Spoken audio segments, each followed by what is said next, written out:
use nature as a way of replenishing their inner batteries. And they live in big mega cities where there are lots of people all the time, and they have very little access to the free roaming in nature. I think they have to find other techniques. They find meditation where they go into themselves that way.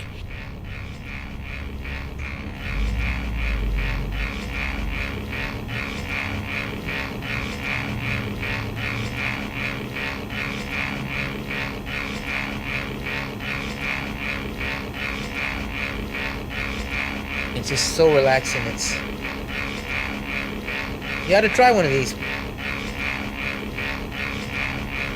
Oh, it's so hard to get off. It's just so relaxing.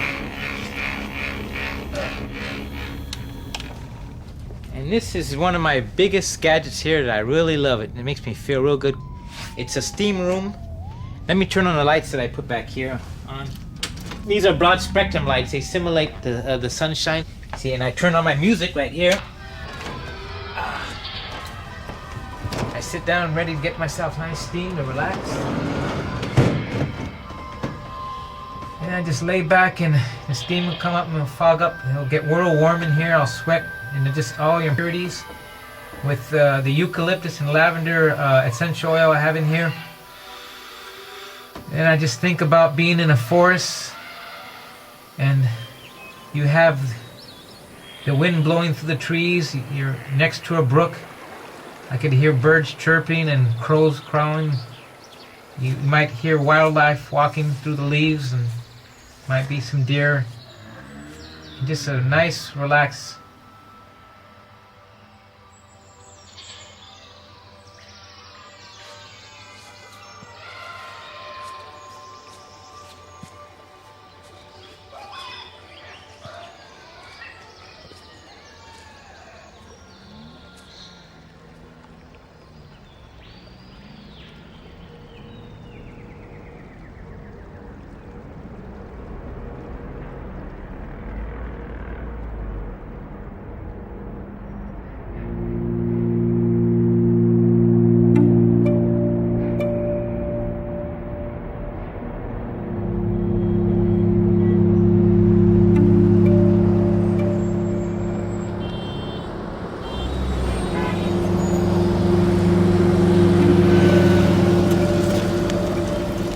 Since so many people now are moving into cities for various reasons, partly because of lack of food and water outside cities, looking for a better life, there is a tendency to become more and more disconnected from why we need the biosphere.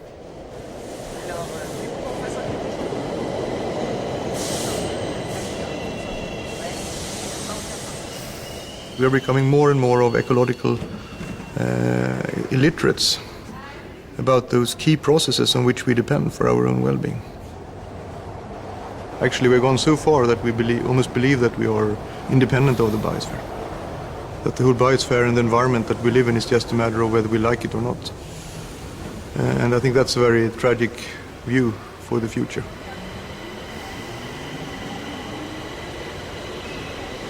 And it has also meant that we have developed a view of the environment being one system and society being another.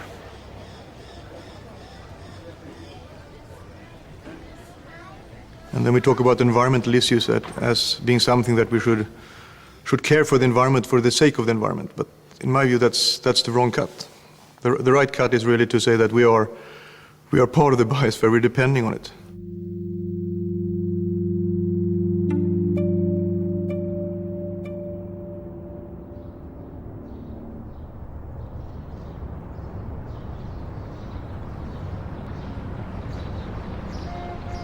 Even if you live in the middle of a modern Western city, you are ultimately completely dependent on the natural world around you, on the oxygen that you breathe, the food you eat, the clean water you must have, and the clean environment that keeps pathogens and pests away. For example, the person in the Baltic Sea region where I come from need about, roughly speaking, 250,000 square meters a day for the food that we eat, for some of the emissions that we produce, like from cars or from sewage treatment plants. And that is work by nature. It's work by marine systems, wetlands, lakes, rivers, and so on and so forth. These are the things that are called ecosystem services. And when we lived as hunter-gatherers, or when we live in agricultural settings, we see them. They're around us. We use them directly. When we live in cities, we don't.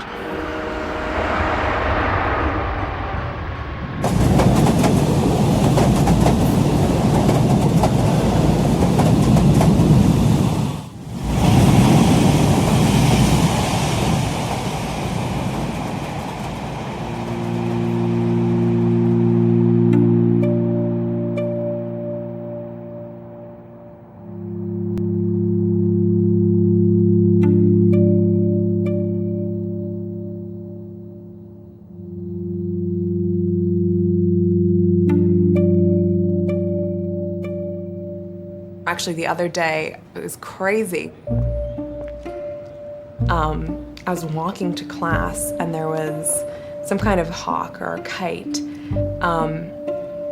and it was eating a squirrel in the middle of New York, you know, the most like urban, one of the most urban college campuses possible, is the most like primal sort of action going on.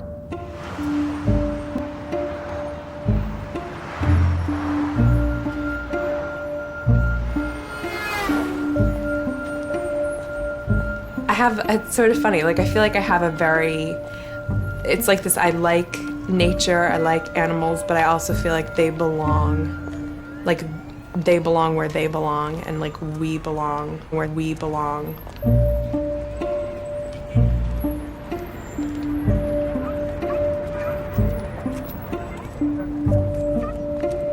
Like I don't crave sort of like the wide open, like mountains, lakes, that kind of expanse. For me, nature's taken on a different meaning. For me, like the wide open expanse is the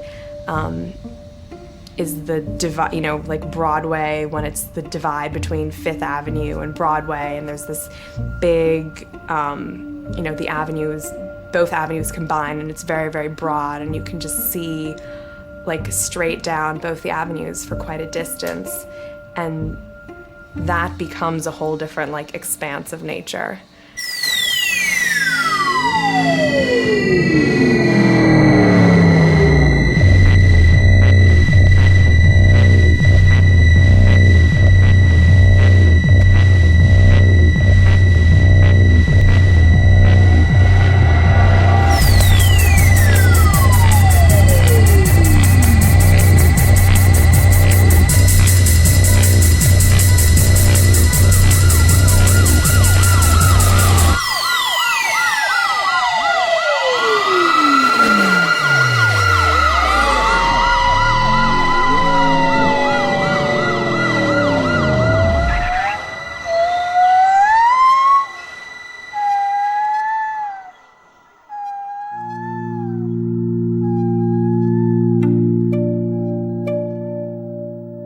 We are utterly dependent on the natural world around us, but we have often forgotten this completely.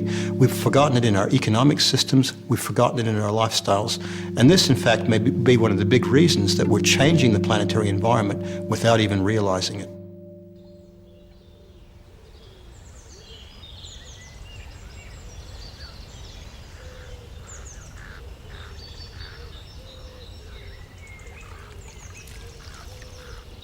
I got one. This is a male smooth newt who's probably just arrived. Well, many species, but not all are in decline. But this pond used to support a population of about 10,000 toads. And as far as we can tell, in the last 5 years, they've gone. We don't know why. We think amphibians are good indicators because, like this newt, they have very thin skin, which they have to breathe through, so they'll be very much more susceptible to chemicals. They also produce eggs which are completely exposed to the outside world. They haven't got a shell, and their tadpoles are also very thin-skinned and small. So if there's anything out there, you would expect an amphibian to be affected by it. At the moment, we think there are about 5,500 species of amphibians on Earth, and about a third of those are in decline and maybe heading for extinction, and indeed some have actually gone extinct. I think amphibians are telling us something important about what's going on. Where you've got habitat destruction, then it's no surprise that amphibians are in decline. But there are large parts of the world which have been established to protect biodiversity, nature reserves like this one, which is very small, or great national parks, in the idea that those parts of the world, animals and plants, would be safe. And still the amphibians decline there. And that's being repeated all over the world, in South America, North America, Australia, Africa. So there's something happening to the whole of the world. You can't say we can have bits of the world for animals and bits of the world for humans. We have to take a global view of the world. We have to treat the world as one large system.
Mosé is our adult male chimp. He's about 20 now. We were traveling on a Congo River boat from Kinshasa to Kisangani, and he came on board with a hunter, and we bought him for $5 from this hunter who came on board, and not thinking too much about long-term consequences, but they started pretty fast in the sense that the moment he had my wife to hold on to, he wouldn't let go anymore. He is part of the family, so like when I go in this morning, he will come up and play. We roll around on the ground, he bites me, I bite him. Play biting, or he will wrestle me and push me around. And at the moment he's into magazines. I mean, he carries his magazines around all day, he asks for them, and he has very specific magazines, very specific pictures he likes. And then in the evening we bring him in. And he watches TV for a while, and then the dinner arrives. I go outside and bring the dinner, and on my tray there's his plate and there's my plate. And, then to some extent we share. I mean, if he likes something very much, he asks me for more of mine, and I might give him a few spoonfuls.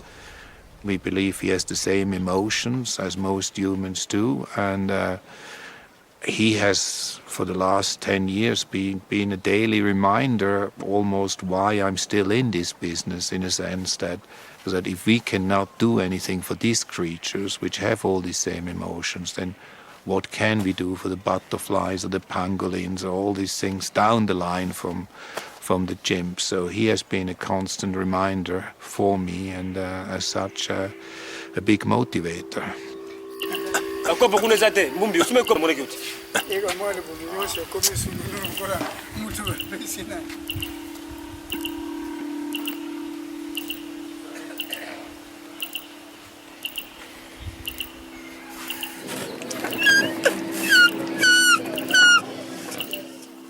The reason I became a conservation activist really has to do around bushmeat, meaning it was something which struck me as being very wrong, something the world needed to know, and that's something I felt I had an obligation to document.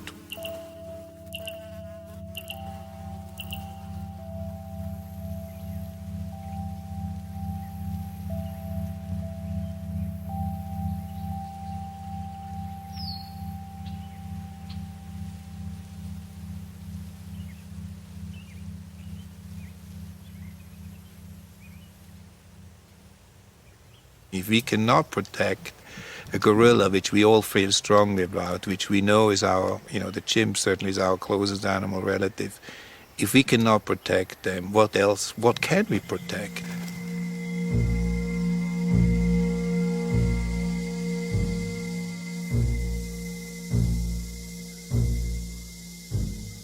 There is a very strong agreement among leading biologists right around the world that we are into the opening phase of mass extinction of species. There's no doubt at all about that. We are the only species in the whole history of the Earth that has the power to drive even one species extinct, and we may well end up driving maybe 5 million species extinct.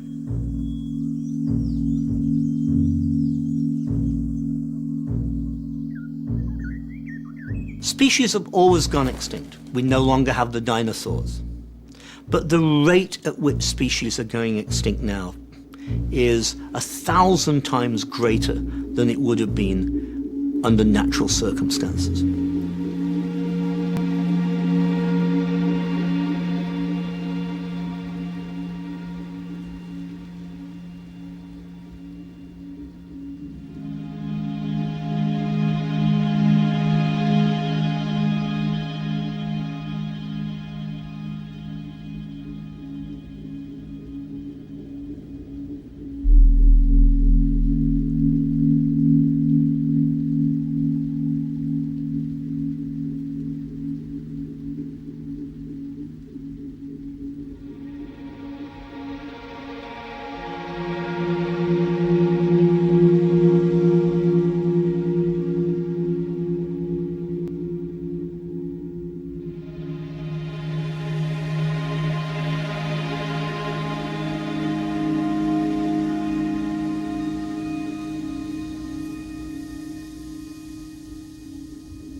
The mass extinction that we're experiencing today is absolutely unprecedented in human history.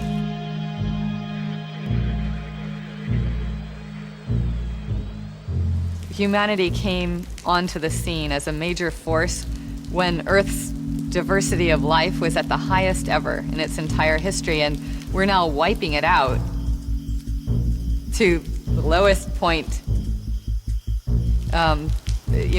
in many millions of years, most likely.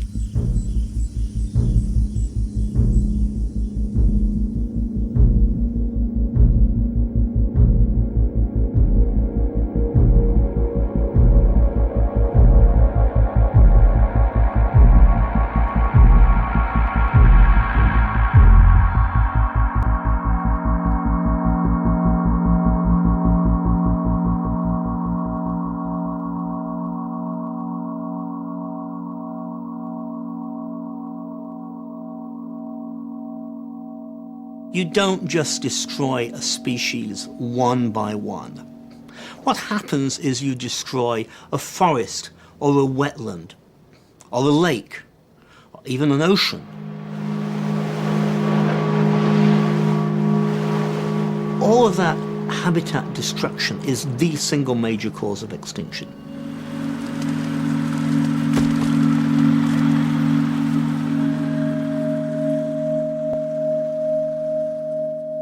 What difference does it make if we lose all these plants and animals? What good do they do us anyway? Most of us have never seen them, don't know their names. We don't know what we're saying goodbye to.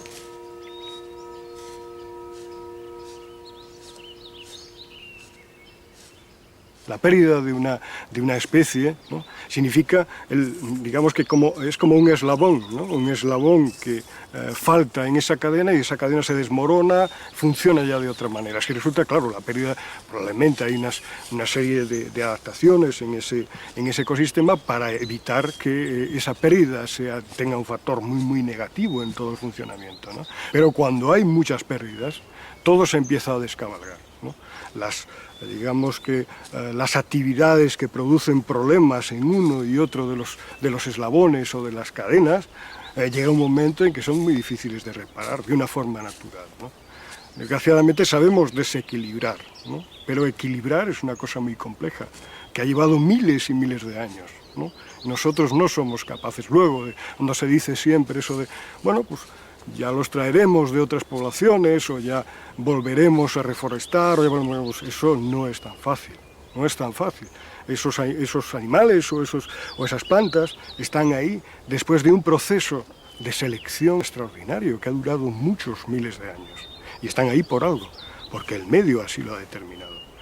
El que desaparezca en un momento demasiado rápido por la intervención del hombre va a producir evidentemente unos problemas muy graves que ya estamos padeciendo, ¿no?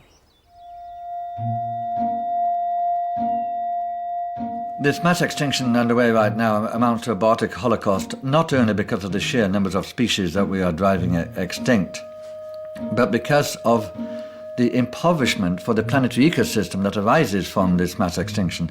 You see, these species supply us with an awful lot of what we call environmental services.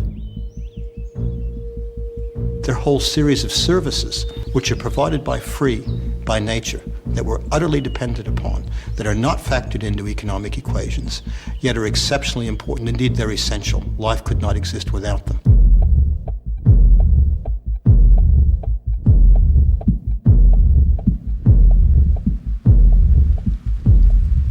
If we lose half of all mammals and birds, it'd be a great shame, but we could probably get by. But if we lose half of all insects, we shall be in a lot of trouble. We depend on pollination services and other things, water purification services, flood control services, renewal of soil fertility. The loss of all of these basic elements of our life support systems is a potentially very, very dangerous thing.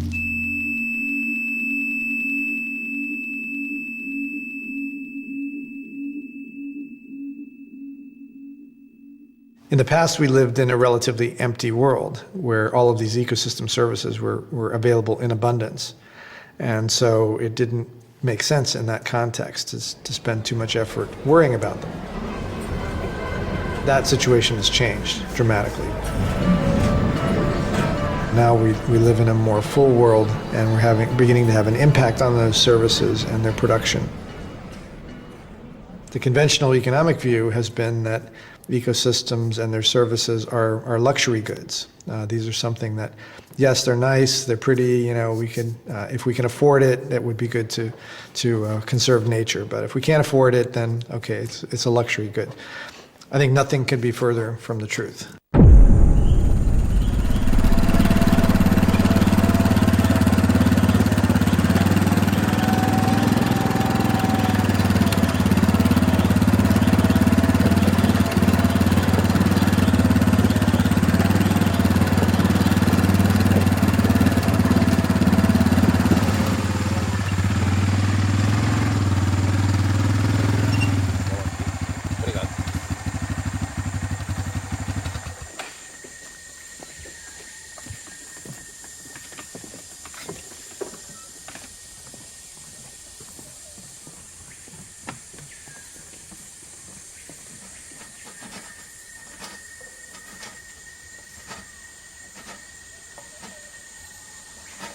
Yeah, the Amazon really harbors the greatest biological diversity on Earth. And the interactions between millions of species are fundamental to keep this stability.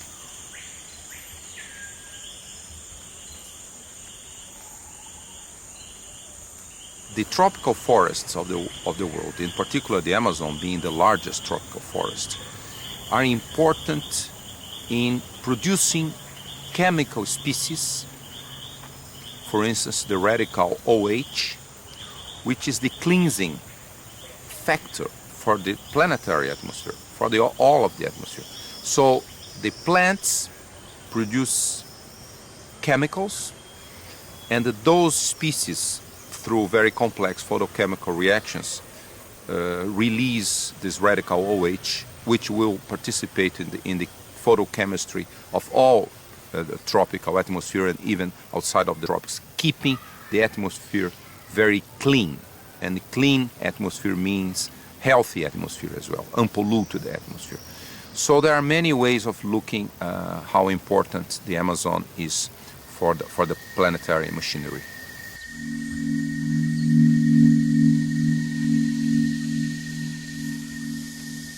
We are deforesting in Brazil in the last few years about 20 to 25,000 square kilometers. So the Amazon is becoming like a Swiss cheese with holes all over. If this trend continues, this will be a big cattle ranch with soybean and other agricultural products being grown.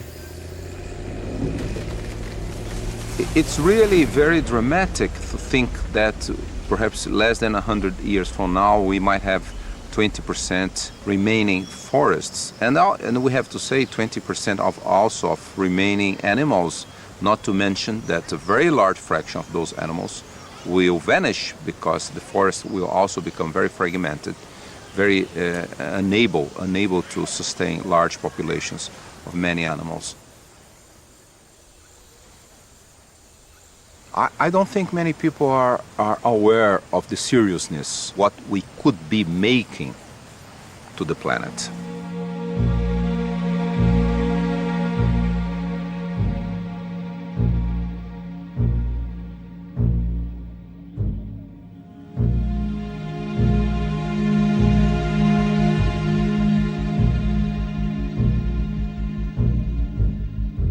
What really lies behind all of this, the things we're seeing in the environment, the mass extinctions, is the huge expansion of what we call the human enterprise.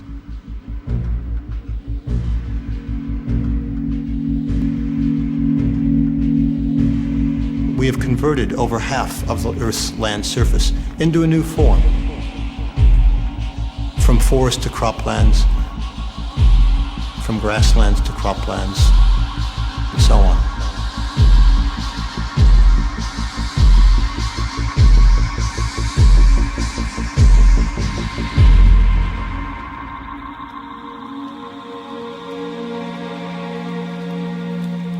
It's amazing. You think in our day-to-day lives, I'm not driving anything extinct. How are we managing to cause such a dramatic change in the planet? It's in our collective action, thing that we just don't think about that much.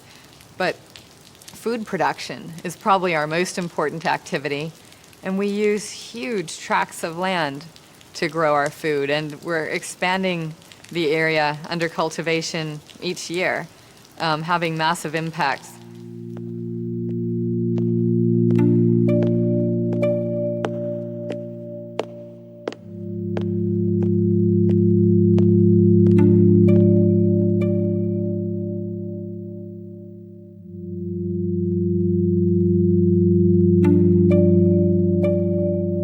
We are completely dependent on industrialized farming. I mean, if we, the rich consumers of the world, are going to get enough tomatoes and beef and whatever we want, we are totally dependent on industrialized farming, high-tech farming. We just wouldn't get enough food unless we used industrial farming. which in many ways is producing food products which are much lower quality. Well, they're much lower quality than if they're growing locally and permitted to mature in the sun and on the plant and so on.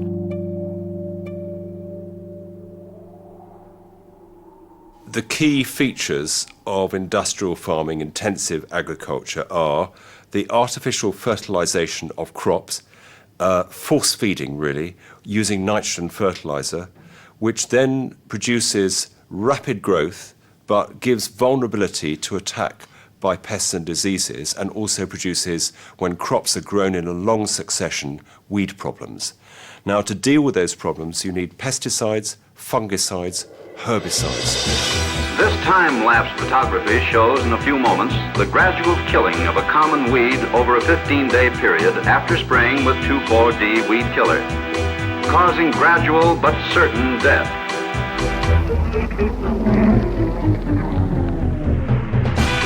To kill them, modern chemical methods provide the answer.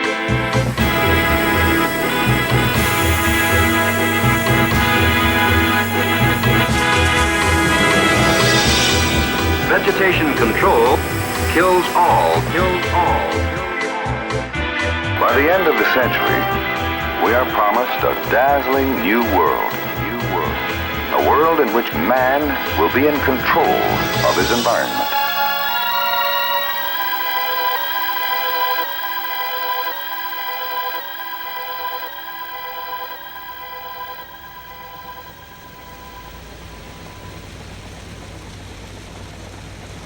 Well, agriculture goes back some 11,000 years, and throughout most of that period, more than half, agriculture was hand agriculture. We planted, we dug things up, and everything was done by hand. And then somewhere along the way, we domesticated livestock and horses, and then we began to use draft animals, and that greatly increased the amount of energy that we could use to produce food. So with that technology, then agriculture began to spread quite rapidly around the world. Then the next big break came when we developed the internal combustion engine. Then we could use that in tractors, we could use it for grain threshing and processing. And so suddenly we were able to use fossil fuel, solar energy from eons ago stored under the earth, to expand our food production. With a better use of brains and muscles, better use of nature, and above all, with more and better tools, the modern farmer can free 15 or 20 men from the land. The great acceleration is the change in the rate of increase of many variables that we see right around 1950 after World War II. A great acceleration of land use change, a great acceleration of fossil fuel burning, an acceleration in the production of nitrogen fertilizers and nitrogen inputs into the biosphere. It's caused a multitude of different changes.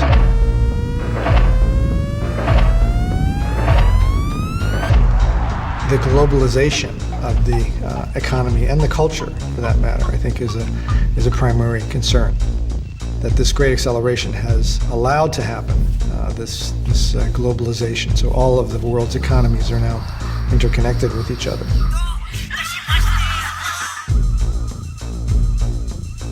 The Earth's biosphere is becoming more homogeneous.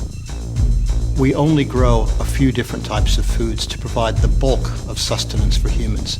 So that means that a wheat field looks the same in the US, in the Ukraine, in Argentina, or in Australia. Those ecosystems, which were different originally, are now homogenized. We're making the Earth's biosphere more similar. The great biogeographical differences between continents are being lost as we spread our own technologies for growing food and as our transport and communication increases. The impacts of this sort of homogenization haven't really been played out completely yet. But they have the same type of impacts as losing biodiversity. We tend to lose resilience in systems when we make them simpler.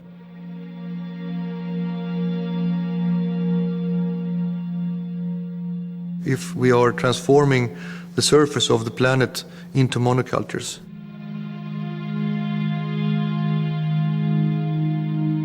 We create extremely vulnerable environments.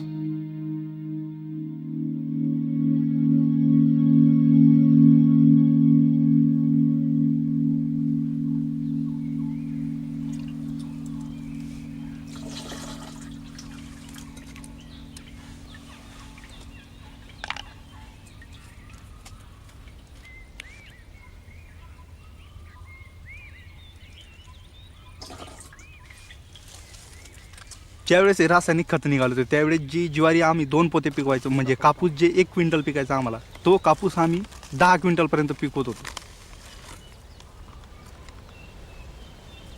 आणि त्याच्यानंतर लगेच अजून कमी कमी व्हायला लागून गेलं ते. मग कमी कमी व्हायला लागून गेलं तर आता अशी पोझिशन आहे, कितीही खतं लावले तरी ते हे नाही करत भाऊ पिकं लवकर क्विक. आळ्यांवरती कितीही जरी औषध मारलं, कोणतंही भारी औषध मारलं, त्याच्यावरती आळ्या मरत नाही. जे वापरून राहिलो आम्ही, याच्यामुळे आमचं असं होतंय, दरवर्षी आम्हाला उत्पादन घेण्यामध्ये खर्च जास्त प्रमाणात लागतोय आम्हाला. माझ्यावर सुद्धा लोन आहे, प्रायव्हेट लोन पण आहे, गव्हर्नमेंट बी आहे आणि प्रायव्हेट पण आहे, दोघं लोन आहेत माझ्यावरती. त्याच्यामुळे ते बी तगादा लावतात, ते लावतात. जीवन एकदम कठीण झालेलं आहे जग.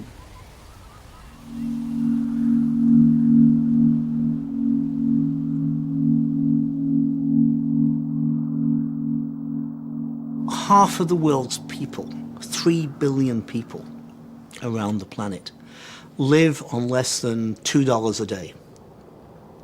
They live in a world where biodiversity matters to them very keenly.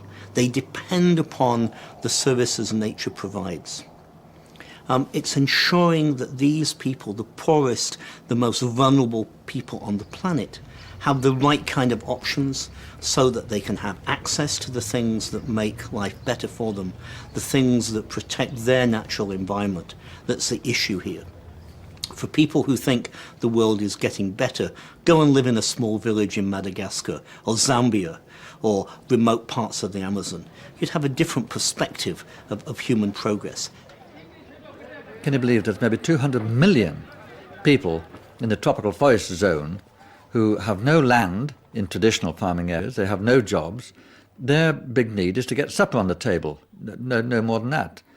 So they go and torch the forest in Amazonia or in Borneo, and they knock off a lot of species by doing that. And if I was in their position, I would do the same. As somebody once said, third world poverty is a luxury we can no longer afford. As the economy expands, we get more cars, houses, boats, and all of these things as a result of that. So that's good. But it costs in terms of tearing up the ecosystem. We get less services from forests as we cut down trees.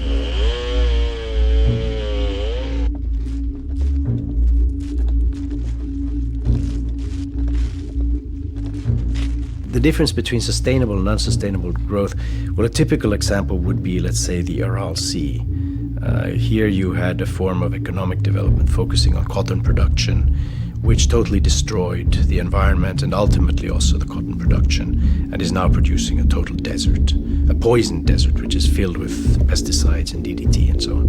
This is an extreme example of unsustainable growth. It's a suicidal approach.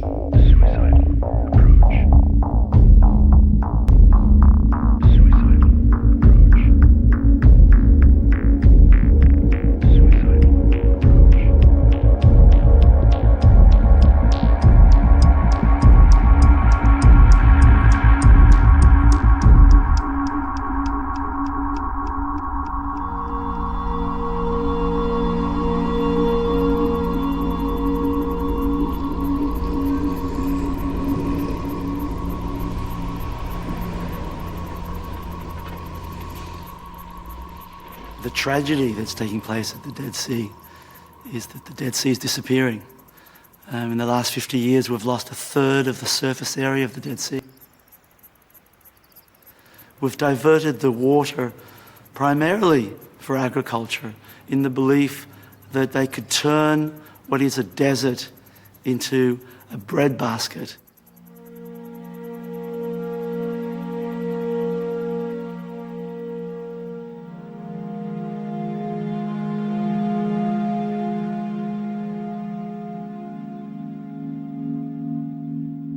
The last time that water left the Sea of Galilee was in 1991. But since then, not a drop of water has flown out of the Sea of Galilee. There's a very large pumping station that Israel has built, pumping water out of the Sea of Galilee into the national water carrier and distributing that throughout the region. Instead of water flowing in to the lower Jordan, what we've seen is sewage being discharged into the river. What used to flow into the Dead Sea no longer flows. And of course here, where we would have seen the Dead Sea right in front of us, in fact the Dead Sea used to come past the fence, is now over 1 kilometre away, a drop of some 25 metres in depth from where the Dead Sea used to be to where the Dead Sea is today. When we lose that habitat, we lose the wildlife. Unique ecosystems, oases that nature has given us are being lost. You don't need to be Jesus anymore to cross the waters. The waters have gone.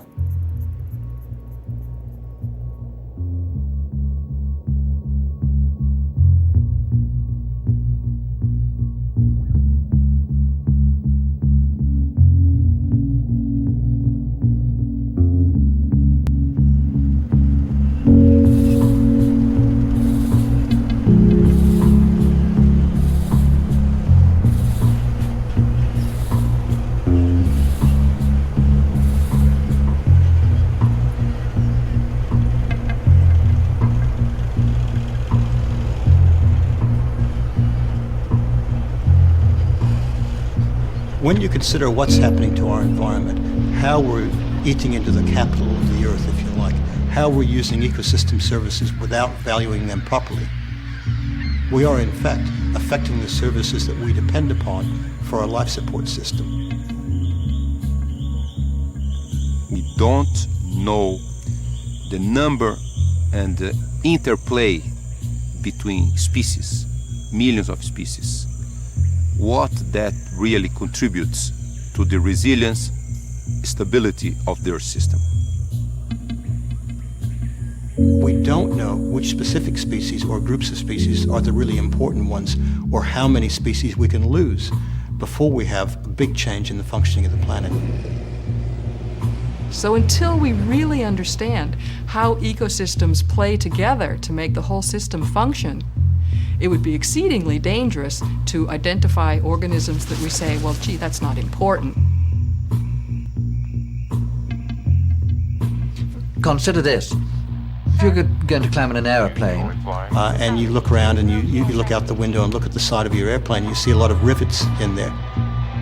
and you saw an engineer knocking rivets out of the wing, you'd say, hey, mister, what are you doing? And supposing he says, well, we've got a plane over there that's missing a few hundred rivets, so we're taking 50 rivets out of every plane we have. Got 10,000 rivets in this plane, so we take away 50, it's not going to make any difference. We don't know which rivets are the most important or the most critical, but it makes sense to keep all the rivets if we can. Similar with species, we don't know which species we can safely lose for the functioning of the planet, or which species are really important, and if we lose them, it's like popping the critical rivet, and the airplane starts to go down.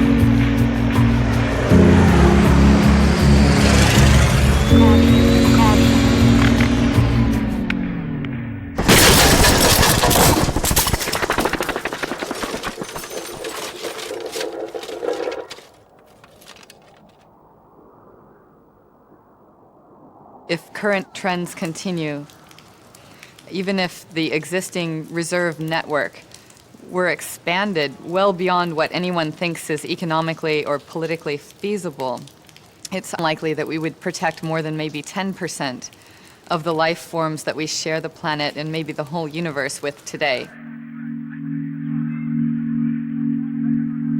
This is the biggest decision that any community of human beings has ever taken since we came out of our caves 10,000 years ago, to alter the face of the earth in a very adverse fashion that will persist for millions of years.